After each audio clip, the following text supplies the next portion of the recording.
John Bosco Calwe, the Agri Supply Chain Manager working with Traidlinks.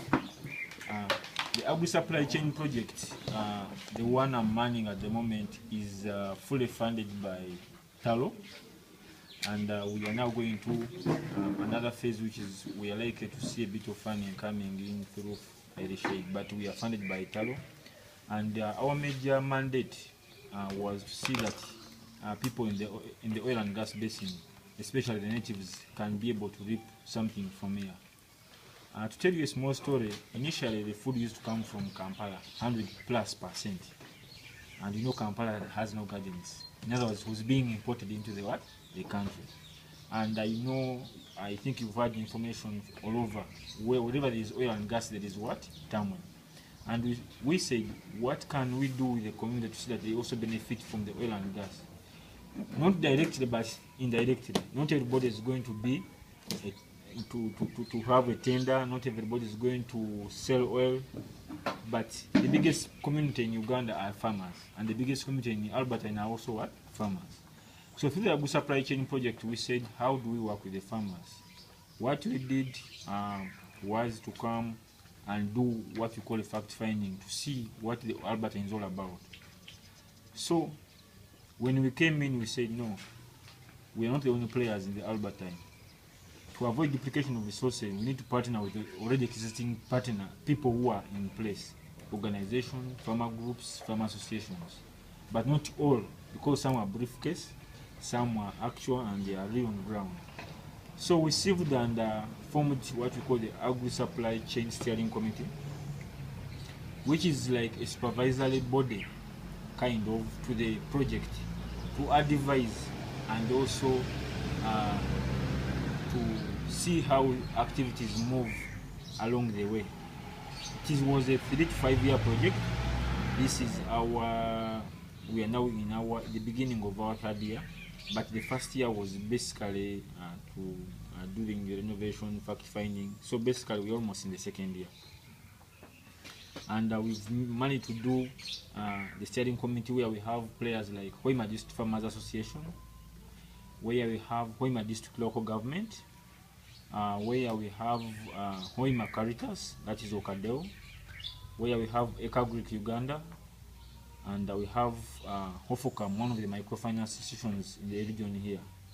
And why those players? Each player has a role to play.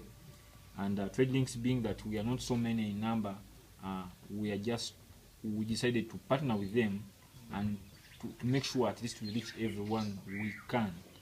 2, we wanted also to partner to see that we avoid duplication of resources.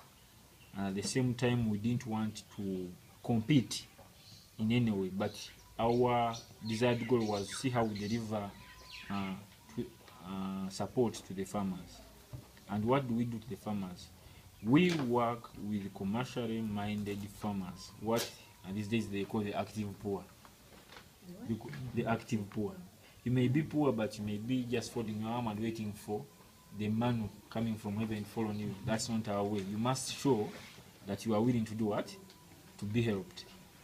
And as Traidlinks, we said we shall not help the farmers, but we shall work with them to see that they reap what they would love to see. So what we did is we started working with the catering companies to see what food are they consuming in terms of the products, in terms of the volumes, what are the quality requirements, and what are the requirements of oil and gas in general. The catering companies supplying the oil and gas, operation. yes, oil and gas companies. And the first company we started with was Equator Catering Services. We started with them. We started with the local content people in Talo, those in Sinop. And at the end of the day, we got to know the standards that they wanted. Then we had to go and train the extension officers in the partner organizations who were later supposed to go and train the farmer groups. Then the farmer groups would cascade down to train the individual farmers, which was done, and the training was for 6 months with follow-up trainings, practical trainings in the field. And basically what we're training against are the standards of oil and gas, that is EHS, environment, health and safety. However, we decided to train a standard that which is over and above the market requirements. So we went for global gap, because global gap addresses a lot, and that a lot where we have EH being part of it. So in other words, if the oil and gas industry wakes up one day and puts up higher standards, we already covered it because we went over and above their requirements. So after that, what we did, we empowered the extension officers who train the farmer groups and worked with the Equator to see what are the crops they need. They gave us the lists. After training the farmers, we decided to send samples of those very products to the catering company to give us feedback whether we are on the right track. They said it was fine, but they cautioned us, would there be consistency of these supplies throughout the year, in time, in good quality, and in the right quantities we want, and people meet the required standards. So after discussing all of that, we said it's not Traidlinks supplying, it's the farmer groups that are supplying. Through the steering committee, we agreed that Hoima District Farmers Association does business of all this trade on behalf of all the farmers in the region. So as we talk now, through HODIFA, they set up a business arm, which is called Hoima District Farmers Enterprise. And I worked with the business arm to develop its capacity to do business with the catering companies serving the oil and gas industry.